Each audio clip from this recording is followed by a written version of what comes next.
विद्यार्थी मित्रो, कालच्या तासाला आपण पार्टनरशिप डीड याबद्दल आपण चर्चा केली. Then next point is the provision for Indian partnership act 1932 under section number 12 and 17. At the time of the partnership firm, at the time of the formation of the partnership firm, a document is prepared. That is, the documents is prepared. It is called as the partnership deed. That is the another way. The written agreement between the partners is called as the partnership deed. म्हणजेच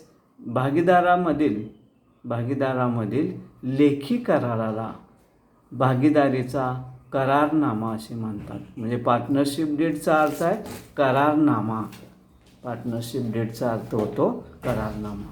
म्हणजे अशा प्रकारचं दोन किंवा अधिक व्यक्तींच्या मधील जो लेखी करार होतो त्या लेखी कराराला पार्टनरशिप डीड किंवा भागीदारीचा करारनामा असं म्हटलं जातं. Then provision for Indian partnership act 1932. At the time of the formation of partnership firm, that is at the time of the partnership firm, all the partners are the prepared partnership deed. That is, this partnership deed will be written or the oral. At the time of the partnership firm, at the time of the formation of the partnership firm, the two or the more partners as the prepare the written agreement, that is the partnership deed. That is, in these partnerships there are the given all the terms and the conditions. In this partnership firm there are the given all the terms and the conditions are maintained into the deed. That is, in this partnership deed, in this agreement, there are the given the all terms and the conditions of the partnership firm to carry on the internal management of the partnership firm. म्हणजेच या partnership डीडमध्ये किंवा भागीदारीच्या करारामध्ये सर्व terms and condition किंवा सर्व असणाऱ्या भागीदारी चालवण्यासाठी किंवा अंतर्गत व्यवस्थापनासाठी आवश्यक असणारे जे नियम आहेत ते सर्व नियम या ठिकाणी पार्टनरशिप डीडमध्ये किंवा भागीदारीच्या करारामध्ये ठिकाणी दिलेले असतात. But if the partnership deed is silent, that is any other term is not given in the partnership firm deed. That is, if the partnership deed is silent about any point, about any term, then this issue of solved as per the provision of Partnership Act 1932 under section number 12 and 17. म्हणजे भागीदारी संघटनेच्या करारामध्ये जर एखादा नियम जर दिला नसेल, भागीदारीच्या करारामध्ये जर एखादा नियम दिला नसेल तर अशा वेळेला या ठिकाणी तो जी परिस्थिती आहे किंवा त्याचं जे उत्तर आहे ते उत्तर किंवा अशा प्रकारचं या ठिकाणी टर्म किंवा अशा प्रकारचा नियम जर भागीदारीच्या करारामध्ये नसेल तर या ठिकाणी भागीदारी कायदा 1932 या कायद्यामधील असणाऱ्या ज्या प्रोव्हिजन्स आहेत, या कायद्यामधील असणाऱ्या ज्या तरतुदी आहेत या तरतुदींचा आधार या ठिकाणी भागीदारी संघटनेमध्ये या ठिकाणी एखाद्या असणारा प्रकारचा मुद्दा सॉल्व करण्यासाठी या भागीदारी कायद्यामधील सेक्शन किंवा कलम नंबर 12 आणि 17 याचा आधार या ठिकाणी घेतला जातो. That is this terms will be applicable to determine the following issues. म्हणजे अशा प्रकारचे ज्या टर्म आहेत त्या कायद्यामध्ये या ठिकाणी दिलेले आहेत. Number one distribution of profit. Distribution of profit. नफ्याचं विभाजन. That is the first term first provision given in the Partnership Act 1932 under section number 12 and 13. That is distribution of the profit. If the partnership deed is the silent, if the partnership agreement, there are the not the given the ratios of the distribution profit and the loss of the partners. म्हणजे भागीदारी संघटनेच्या करारामध्ये होणारा नफा किंवा तोटा कशा पद्धतीने वाटायचा हे जर करारामध्ये दिला नसेल, हे जर करारामध्ये दिला नसेल किंवा त्यांनी ठरवलं नसेल तर that is the if the partnership deed is silent, the profit sharing ratio, then the profit and losses are the distributed among the partners is equal.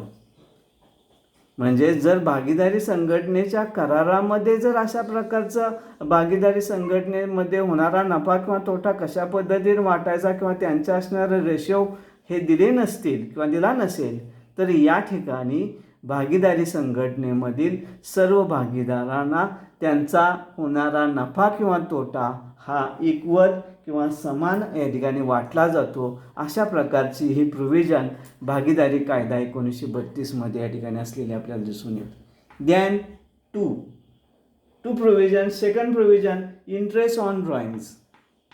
Interest on drawings. Interest on drawings that is the interest म्हणजे व्याज, drawings म्हणजे उचल. म्हणजेच उचलीवर किंवा भागीदारी संघटनेमधील भागीदाराने घेतलेल्या जी उचल आहे त्या उचलीवरील व्याज. That is in this partnership act 1932 there are the given the provision if the partners date of the drawings is not given. If the partners take the drawing from the business, from the partnership firm, and this date is not given, then average of 6 month interest is charged on the drawings. That is the date of the drawings is not given. Date of drawings is not given. म्हणजेच भागीदाराने घेतलेल्या उचलीची दिनांक किंवा तारीख जर दिली नसेल तर than average of 6 month, then average of 6 months interest is charged on the drawings. Interest is charged on the drawings. म्हणजे भागीदारी संघटनेमध्ये भागीदाराने किंवा एखाद्या भागीदाराने जर ड्रॉइंग्स घेतली असेल, उचल घेतली असेल आणि या उचल केलेल्या रकमेची डेट नसेल तर अशा वेळेला या ठिकाणी त्या ड्रॉइंगवर 6 महिन्याचं व्याज किंवा 6 महिन्याचं व्याजच फक्त या ठिकाणी घेता येतं. If the date is given, date of the drawing is the given, there are the calculate of the interest on the drawing, that is the date to year ending financial year of the partnership act. म्हणजे जर भागीदारी संघटनेमधील असणाऱ्या भागीदाराने जर drawing घेतली असेल आणि त्याचं असणारे ड्रॉइंगचं डेट तारीख जर दिली असेल तर त्या घेतलेल्या तारखेपासून ते भागीदारी संघटनेचं जे फायनान्शियल इयर आहे किंवा आर्थिक वर्ष आहे त्या आर्थिक वर्षाच्या शेवटच्या दिवसापर्यंत होणारं जे व्याज आहे ते व्याज त्या तारखेपासून या ठिकाणी किंवा त्या तारखेपर्यंत काय केलं जाईल, चार्ज केलं जाईल. But if the date of the drawing is not given then average of 6 month interest is charged on the drawings. Then number 3 provision, third provision is given interest on partners loan. Interest on partners loan. Interest of partners loan म्हणजे भागीदाराने दिलेलं जे loan आहे भागीदारी संघटनेला त्या दिलेल्या लोनवरचं व्याज किंवा दिलेल्या लोनवर if the partners provide additional amount to the business, if the partners provide the additional amount to the business, म्हणजे एखाद्या भागीदाराने जर जादा रक्कम भागीदारी संघटनेच्या व्यवसायासाठी दिली असेल, म्हणजेच any partners invest the extra amount to the business, that is the partners loan, it is called as the partners loan. म्हणजे भागीदाराने जर भागीदारीच्या व्यवसायासाठी जादा अमाऊंट जर दिली असेल, या जादा अमाऊंटवर ठिकाणी भागीदाराला व्याज या ठिकाणी घेण्याचा अधिकार आहे. म्हणजे if the partners provides, if the partners gives additional amount to the business on as loan, but rate of the interest on the loan is not given than 6%. That is, the interest on loan is not given than 6% pay interest is allowed. 6% interest is allowed. That is, the any partner gives the extra amount to the business as a loan, but the rate of interest on loan is not given in the agreement, in the partnership deed, then 6% interest is allowed. That is, the any partners as the given extra amount to the business, the as a loan, that is there are the 6% interest is allowed to the interest on the partner loan. म्हणजे भागीदारी संघटनेमधील एखाद्या भागीदाराने भागीदारी संघटनेच्या व्यवसायासाठी काही रक्कम दिली असेल, कर्ज दिले असेल, तर अशा वेळेला या ठिकाणी त्या कर्जावर आणि अशा प्रकारची तरतूद जर भागीदारी संघटनेच्या करारामध्ये जर नसेल, अशा प्रकारची तरतूद जर भागीदारीच्या करारामध्ये जर नसेल, तर अशा वेळेला या भागीदाराने दिलेल्या रकमेवर किंवा दिलेल्या कर्जावर 6% एवढ्या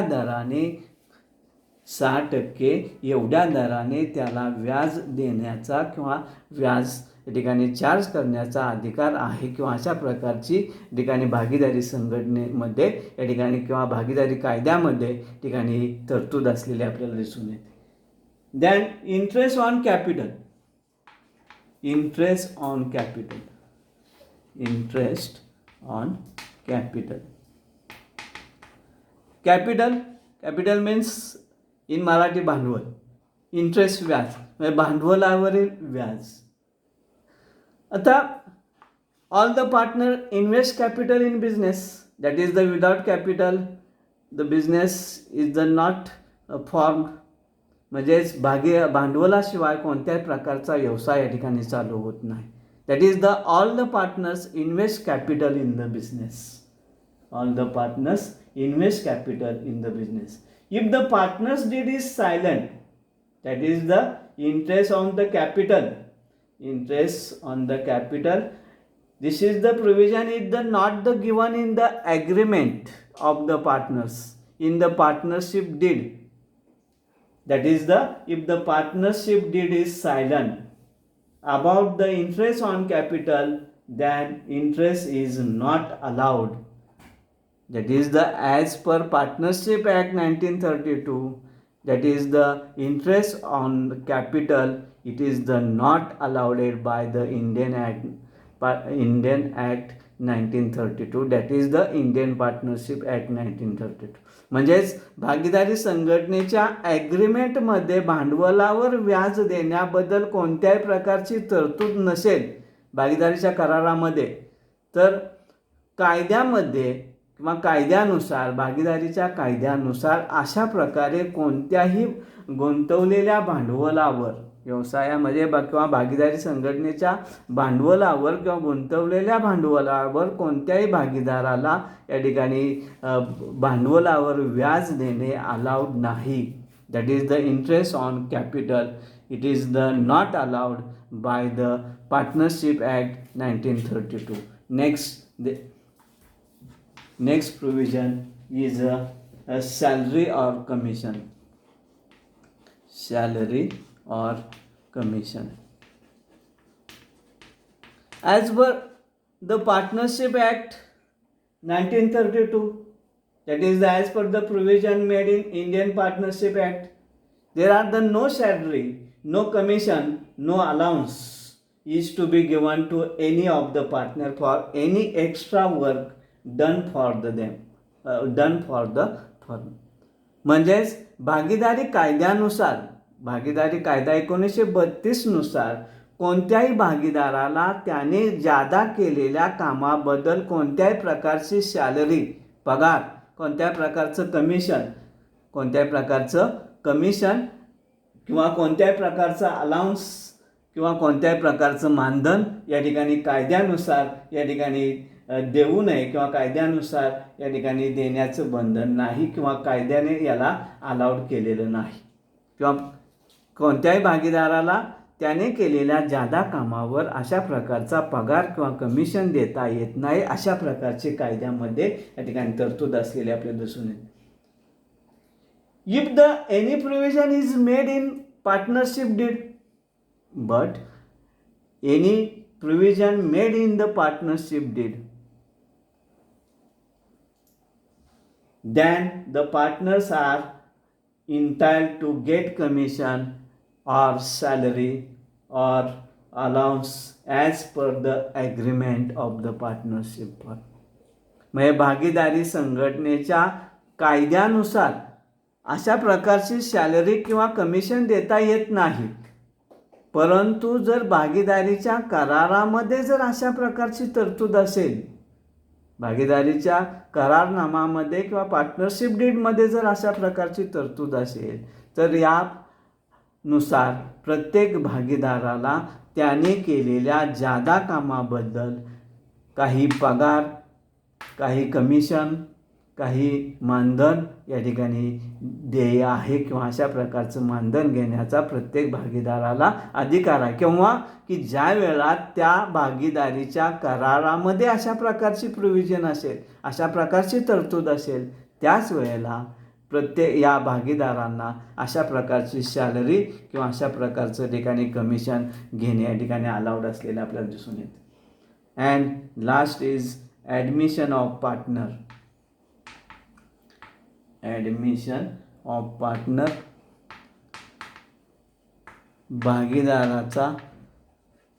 भागीदाराला प्रवेश. Admission of the partner. Admission of partner as per the provision of Indian partnership act 1932, no outside person can be admitted into the firm as a partner without consent to other partners. म्हणजे भागीदारी संघटनेमध्ये कोणत्याही दुसऱ्या व्यक्तीला भागीदारांच्या परवानगीशिवाय कोणत्याही भागीदाराला प्रवेश दिला जात नाही. ॲडमिशन मीन्स प्रवेश. कोणत्याही भागीदाराला प्रवेश दिला जात नाही किंवा दिला या ठिकाणी जाणार नाही. That is the if any person admitted in the business in the partnership firm, that is all the partners may be give the approval or the partners may be decided to the gives the admission in a partnership firm to the another person. म्हणजे भागीदारीमध्ये एखाद्या दुसऱ्या व्यक्तीला जर घ्यायचं असेल तर या ठिकाणी सर्व भागीदारांच्या मध्ये तशा प्रकारची चर्चा होते आणि सर्व पार्टनर जर रेडी असतील, सर्व पार्टनर जर राजी असतील, सर्व पार्टनर जर या ठिकाणी या नवीन भागीदाराला घेण्यासाठी संमत असतील तर अशा वेळेला त्या नवीन भागीदाराला या ठिकाणी भागीदारी संघटनेमध्ये ॲडमिट केलं जातं किंवा त्याला ॲडमिशन दिलं जातं. अशा प्रकारे या ठिकाणी अशा प्रकारच्या provision Indian partnership act 1932 under section number 12 and 17 यामध्ये असलेले आपल्याला दिसून येतात. That is then next lecture you have discuss the methods of the capital accounts. म्हणजे पुढच्या तासाला आपण या ठिकाणी कॅपिटल अकाउंटच्या किंवा भांडवल खात्याच्या असणाऱ्या ज्या पद्धती आहेत त्या पद्धतींचा अभ्यास आपण या ठिकाणी करणार आहोत. ठीक आहे.